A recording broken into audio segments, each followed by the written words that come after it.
Sign over your house or you'll never see your grandkids again.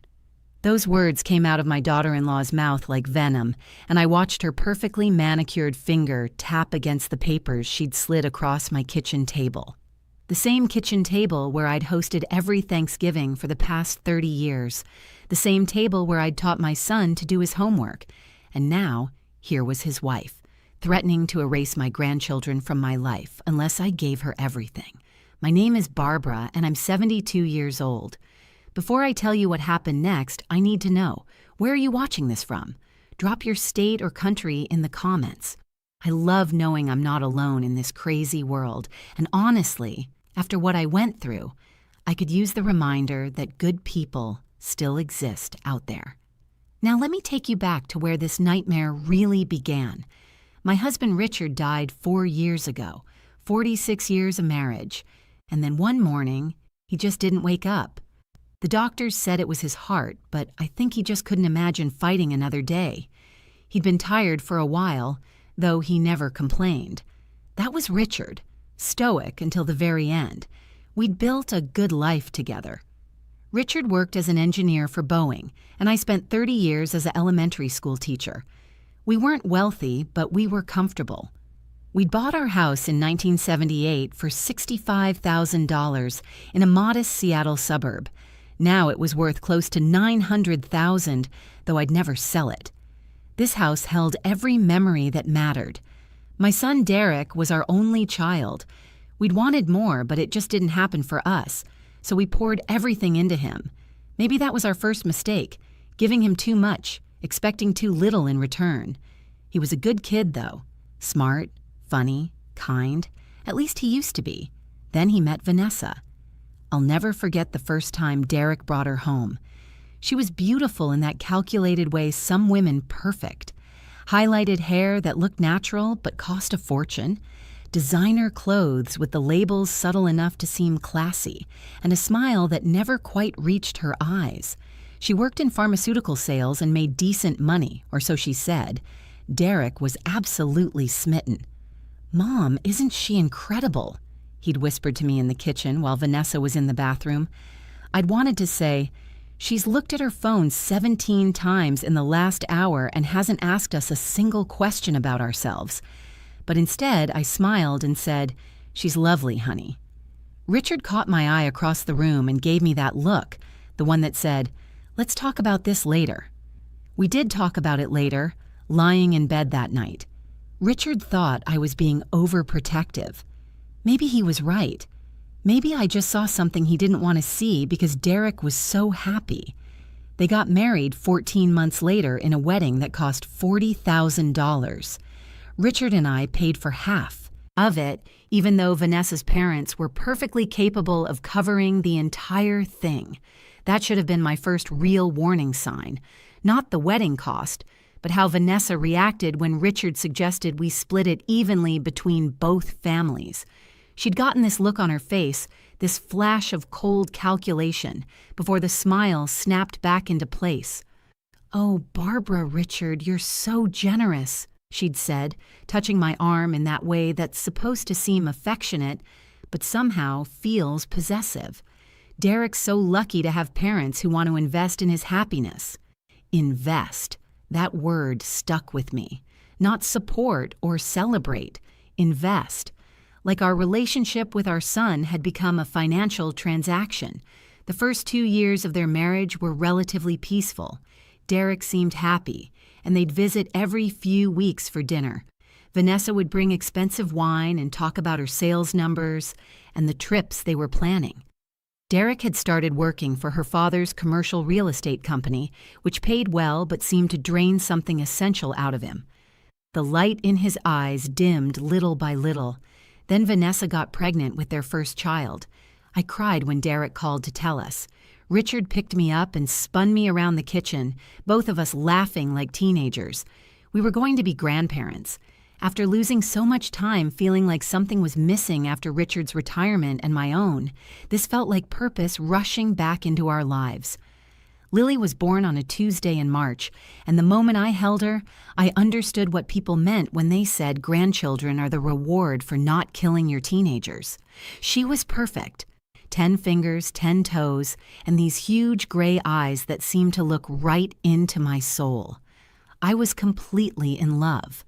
For a while, things were good. Vanessa seemed softer as a new mother, less focused on appearances and more present with the baby. I'd come over 3 times a week to help, doing laundry, cooking meals, holding Lily while Vanessa napped. Derek was working long hours, and I was happy to support them however I could. Then James came along 22 months later, and with him came a shift I couldn't quite identify at first. Vanessa started making comments. Little things, easy to brush off individually, but harder to ignore as a pattern. "Oh, Barbara, that's an old-fashioned way to do things," when I'd suggest putting the baby on his stomach for tummy time. "We're using the newest research, not what worked in the 80s, when I'd share something from my decades of teaching young children.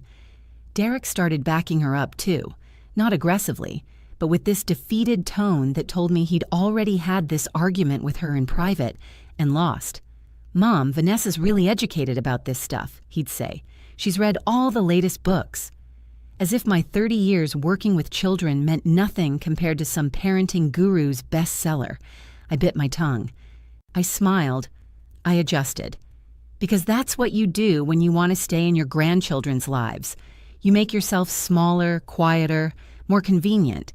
You become whatever version of yourself is acceptable. Richard noticed, but he got sick before he could really confront Derek about it. After Richard died, everything changed. Not immediately. Grief has a way of making people show their better selves at first. Derek and Vanessa were there for the funeral, helping with arrangements, managing the visitors. Vanessa even hugged me at the wake, whispering, "We're here for you, Barbara. You're not alone." For about 6 months, they kept up the appearance of support. Derek would call twice a week to check in. They'd bring the kids by on Sundays. I'd watch Lily, now 4, run through the backyard while James toddled after her, and I'd feel Richard's absence like a physical ache. But at least I had them. At least I still had my family. Then Vanessa's campaign began. It started with concerns about my big house and whether it was too much for me to maintain alone. "Barbara, this place is what? 2,800 square feet? That's a lot for one person. Have you thought about downsizing?"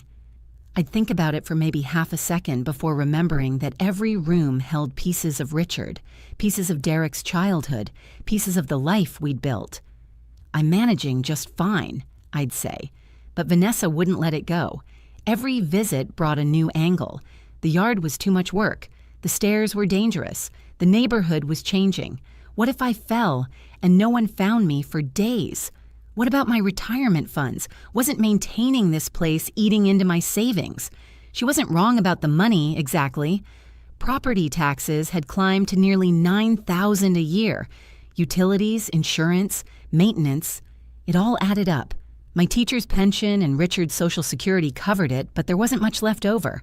I'd started being more careful about spending, skipping my book club lunches sometimes, buying generic brands at the grocery store.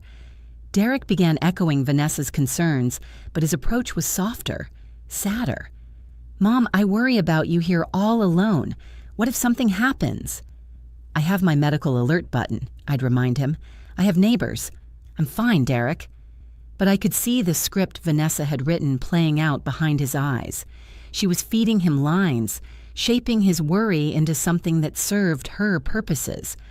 The real shift came about 18 months after Richard's death. Vanessa and Derek invited me to dinner, just the adults, no kids.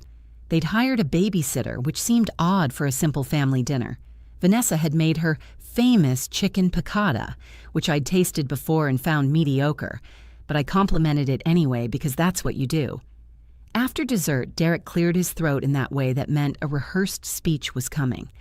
"Mom, Vanessa and I have been talking.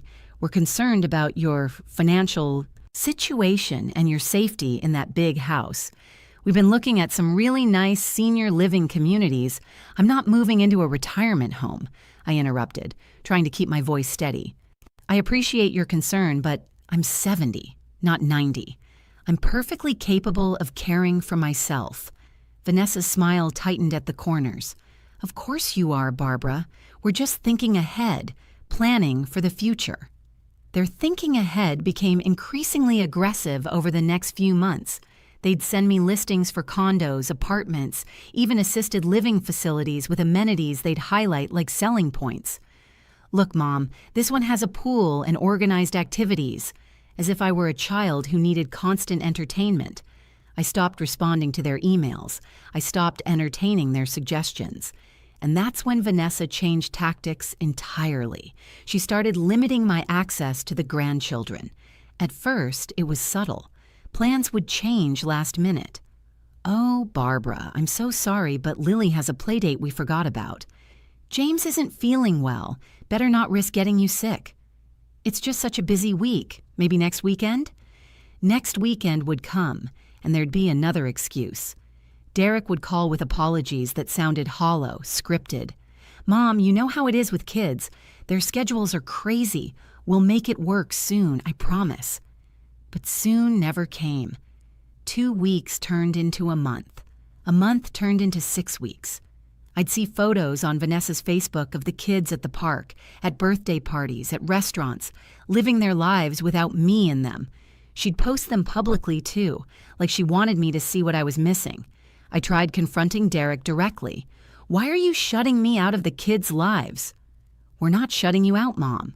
We're just busy. And honestly, some of your comments about our parenting have made Vanessa uncomfortable. She feels judged." "What comments? When have I ever criticized your parenting?" "You suggested Lily watch less TV. You said something about James needing more outdoor time. Vanessa feels like you're questioning her choices." I wanted to scream that those weren't criticisms. They were normal grandparent observations, the kind of gentle suggestions that used to be part of regular family communication. But I could hear in Derek's voice that he was defending a position Vanessa had built for him, brick by brick. "Derek, I love those children. I would never intentionally hurt you or Vanessa. If I've said something wrong, I apologize. Please, just let me see my grandkids." There was a long pause. "We'll think about it, Mom. We'll think about it."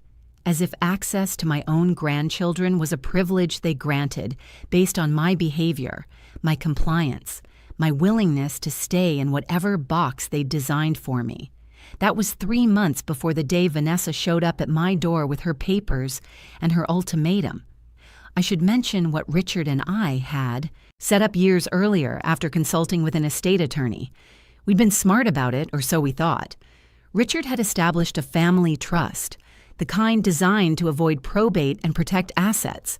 The house wasn't technically in my name alone. It was held by the trust, and I was the trustee. Richard and I were co-trustees originally, and after his death, Derek was named as the successor trustee, but only upon my death or incapacity. This meant I controlled everything while I was alive and competent. The house couldn't just be signed over with a simple deed transfer. It would require dissolving the trust or a trustee decision, and there were specific legal procedures involved. Vanessa didn't know about any of this. We'd never discussed the trust's details with Derek beyond the basics, and apparently he'd never mentioned it to her. Or, if he had, she hadn't understood the implications. She saw Barbara's house and assumed it could be transferred like any other property. Which brings me to that horrible afternoon when Vanessa showed up unannounced. I'd been working in the garden, pulling weeds from the rose bushes Richard had planted for our 20th anniversary. My hands were dirty, and I had soil under my fingernails when the doorbell rang. I wasn't expecting anyone, and when I opened the door to find Vanessa standing there, in her business casual attire with a leather folder under her arm, my stomach immediately tensed.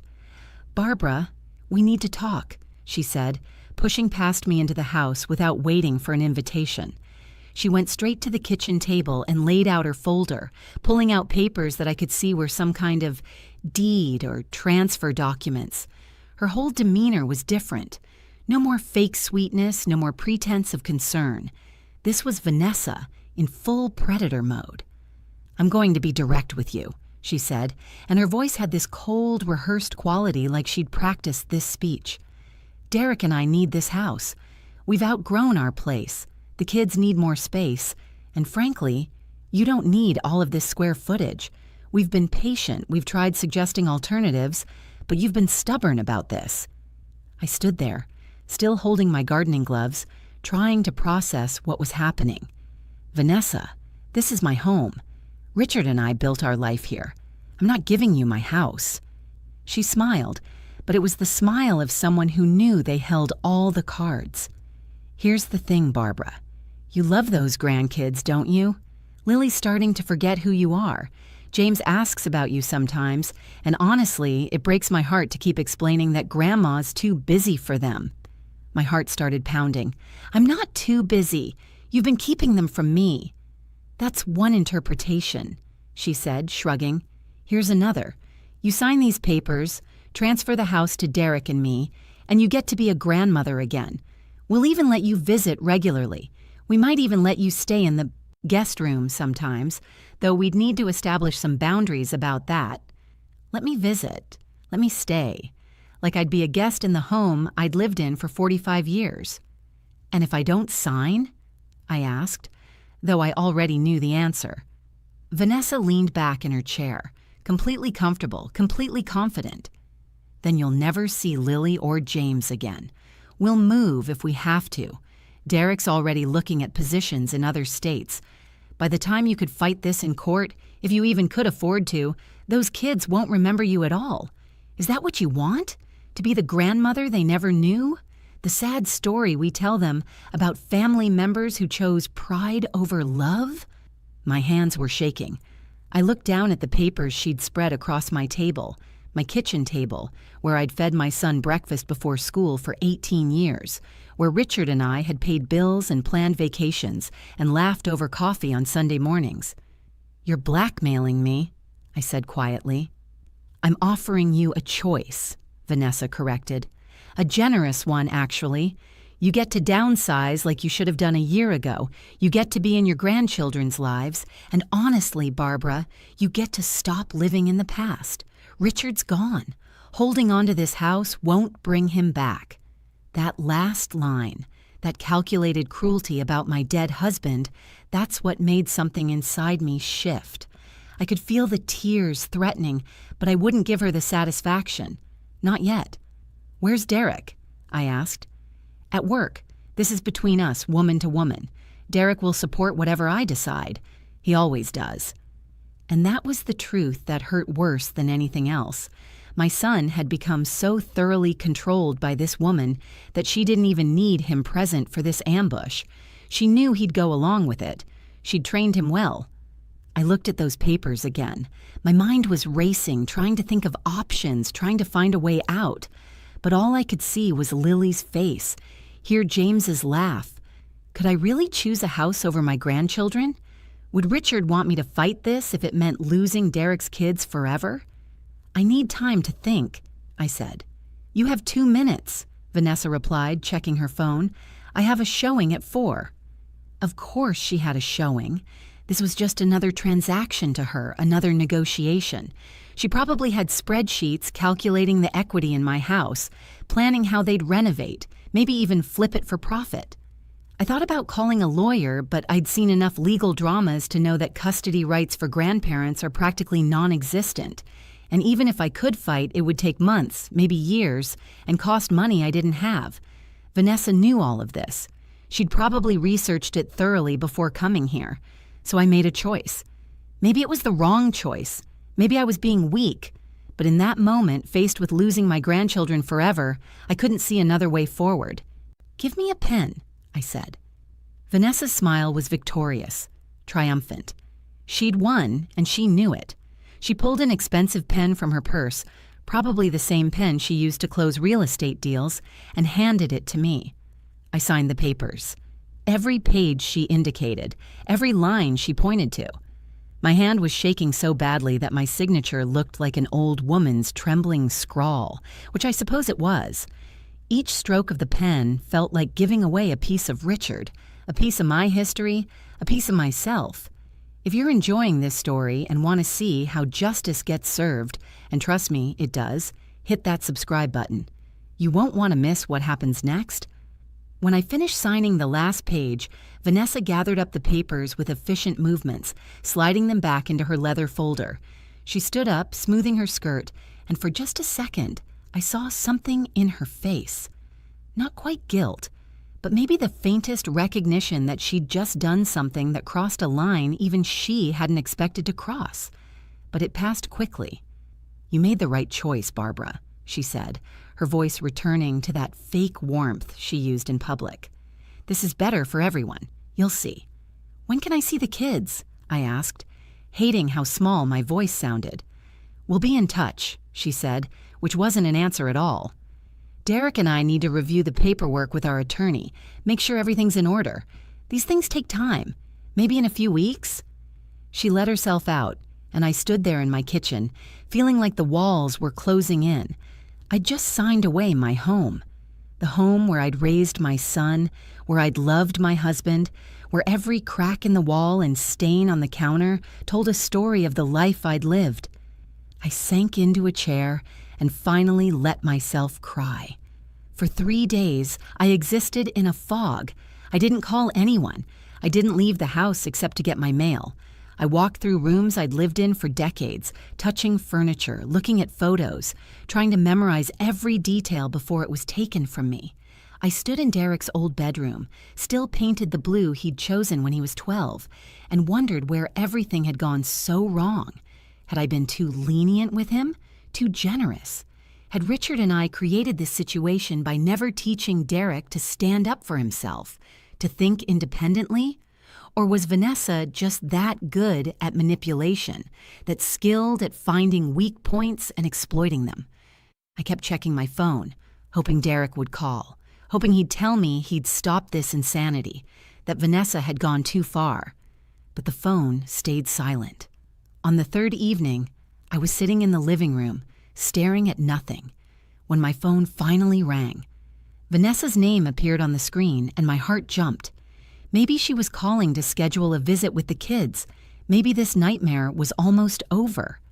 I answered, and immediately, screaming poured through the speaker, so loud I had to hold the phone away from my ear.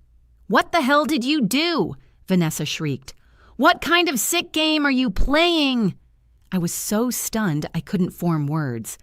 This wasn't the controlled, calculating woman who'd sat at my kitchen table. This was someone unhinged, furious, completely out of control. "The house isn't even yours," she continued, her voice raw with rage. "It's in some goddamn trust.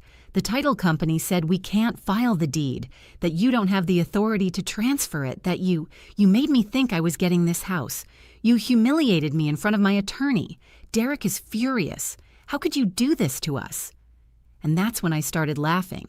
I couldn't help it. The sound came out of me like something that had been trapped for 3 days, maybe longer, maybe for the entire 18 months since Vanessa had started her campaign to isolate me from my family. I laughed until tears ran down my face, until my stomach hurt, until Vanessa's screaming on the other end of the phone became just background noise to my own relief. "You think this is funny?" she screeched. "You fraudulent, you let me believe Derek. Get on the phone. Your mother is insane." I heard fumbling and then Derek's voice tight with anger. "Mom, what the hell? Vanessa's lawyer says the house is in Dad's trust. You can't just sign it over. Did you know this? Did you deliberately—" "Yes, Derek," I said, my laughter finally subsiding into something calmer, colder. I knew exactly what I was doing. The silence on the other end was profound. "The house is in the family trust your father established 20 years ago," I continued, my voice steady now. "I'm the trustee. The house can't be transferred without specific legal procedures, certainly not with a simple quitclaim deed your wife drew up. Any estate attorney would have told you that if you'd bothered to consult one before attempting to extort me." "Extort?" Vanessa had grabbed the phone back. "We were helping you. We were trying to give you options." "You threatened to cut me off from my grandchildren unless I gave you my house," I said. "That's not help, Vanessa. That's blackmail. And I let you think you'd won because I wanted to see exactly how far you'd go. Turns out, pretty far." "You can't do this," Vanessa said, but her voice had lost its commanding edge. She sounded younger suddenly, less certain. "We have those papers. You signed them. We'll get a lawyer who can figure this out." "Good luck with that," I said. "You'll find that the trust documents are very clear about the transfer procedures, and even if you could somehow challenge it, which you can't, you'd need my cooperation as the trustee, which you're not getting." "Then you'll never see those kids again," Vanessa shouted, defaulting back to her only real weapon. "I swear to God, Barbara, you just made the biggest mistake of your life." "No," I said quietly. "The biggest mistake of my life was not standing up to you sooner. I'm done now. I'm done being manipulated, done being threatened, done watching my son turn into someone I don't recognize because he's too weak to stand up to you." "Mom," Derek started, but I cut him off. "You made your choice, Derek. When you stood by and let your wife threaten me, when you let her use your children as leverage, when you became complicit in trying to steal my home, you made your choice. I hope it was worth it."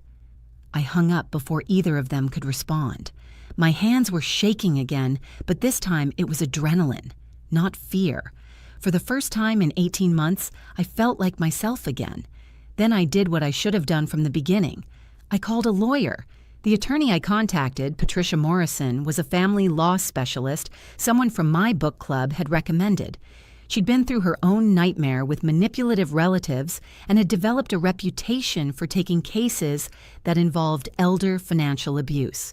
I met with her 2 days after Vanessa's phone meltdown, bringing every document I had: the trust papers, the quitclaim deed Vanessa had made me sign, copies of the text messages showing the systematic exclusion from my grandchildren's lives. Patricia listened to everything, taking notes, her expression growing more serious as I talked. When I finished, she sat back in her chair and shook her head. "Barbara, what your daughter-in-law did isn't just morally wrong. It's potentially criminal. This is textbook elder financial abuse and coercion. You could press charges." The thought hadn't even occurred to me. "I don't want her arrested," I said.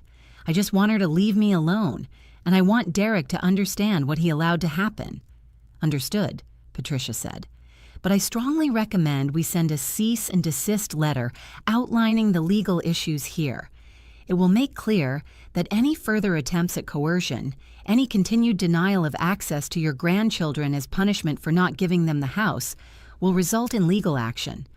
Sometimes people like Vanessa only respond when they understand they've crossed legal lines."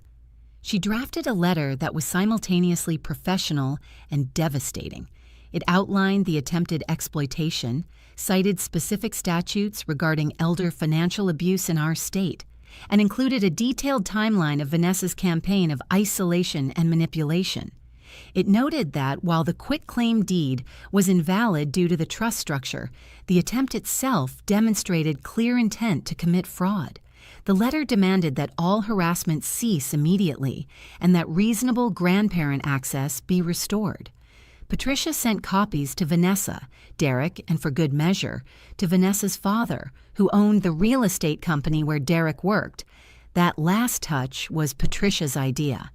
"Men like him don't appreciate when family drama affects their business reputation," she explained. The response was swift. Derek called me 6 hours after the letters were delivered, his voice shaky and subdued.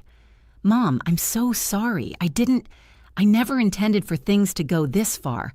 Vanessa told me you'd agreed to downsize, that it was your idea. I didn't know she'd threatened you. I swear I didn't know." Part of me wanted to believe him, wanted to accept that he'd been manipulated as much as I had. But another part of me, the part that had signed those papers with shaking hands, that had cried alone for 3 days, knew better. "Derek, you were there when the excuses started," I said. "You heard her canceling visits, making up reasons I couldn't see the kids. Maybe she didn't tell you the exact words she used, but you knew something wasn't right. And you chose her over me. You chose to believe her version of events over your own mother." "I know," he said, and I heard genuine anguish in his voice. "I know, and I don't have an excuse. I should have protected you. Dad would be so disappointed in me." That broke something in both of us. We cried together over the phone, and for a moment, I had my son back. The legal letter did what Patricia predicted it would. It scared Vanessa into compliance. Not because she suddenly grew a conscience, but because her father apparently had a very serious conversation with her about how elder abuse allegations could destroy both her reputation and his business. Derek later told me that his father-in-law had threatened to fire him if this situation wasn't resolved immediately and quietly. Within a week, I received a stiff, formal apology from Vanessa via email. It was clearly written by an attorney and admitted nothing while apologizing for everything. But more importantly, Derek brought the kids over that Saturday afternoon. Lily, now 4.5, was cautious at first, like she couldn't quite remember who I was. But when I pulled out the toy kitchen set I'd kept in my spare room for her visits, something in her face brightened. James, almost 3, was less reserved. He ran to me with his arms up, wanting to be held, and I picked him up and breathed in that perfect toddler smell of apple juice and baby shampoo. Derek sat in my living room while the kids played, looking at his hands. "Vanessa wants to come over sometime to apologize in person," he said, "when you're ready." "I'm not interested in performing forgiveness for her benefit," I replied, "but the kids can visit regularly. That's non-negotiable." "I know, we've worked out a schedule. Every Saturday afternoon, if that works for you." It worked for me. It more than worked for me. Over the following months, Derek and I slowly rebuilt something. It wasn't what we'd had before. That trust had been fractured, and some cracks don't fully heal. But we found a new foundation, one built on honesty about what had happened and his genuine effort to make amends. He started therapy, started questioning the dynamics in his marriage, started remembering who he'd been before Vanessa had reshaped him. Vanessa. And I maintained a cold peace. She never came to my house, and I never asked to go to theirs. We existed in separate orbits, connected only by Derek and the kids. I heard through Derek that she'd been furious about the lawyer's letter, about the humiliation of being called out by her own father, about losing control of the narrative she'd built. But mostly, I heard the sound of my grandchildren laughing in my backyard. I watched Lily help me plant tomatoes in the garden where Richard's roses still bloomed. I read stories to James in the rocking chair that had belonged to my mother. I lived in my house, my home, and I didn't take a single moment of it for granted anymore. The trust Richard and I established did exactly what it was designed to do. It protected our assets and ensured they'd pass to Derek according to our wishes, not according to someone else's manipulation. But more than that, it gave me the leverage I needed to stand up to someone who thought she could take everything from me simply because I loved my grandchildren. Some people mistake kindness for weakness. They mistake a grandmother's love for desperation. Vanessa learned the difference. And I learned that sometimes the best way to win is to let someone think they've already won, right up until the moment they discover they haven't won anything at all.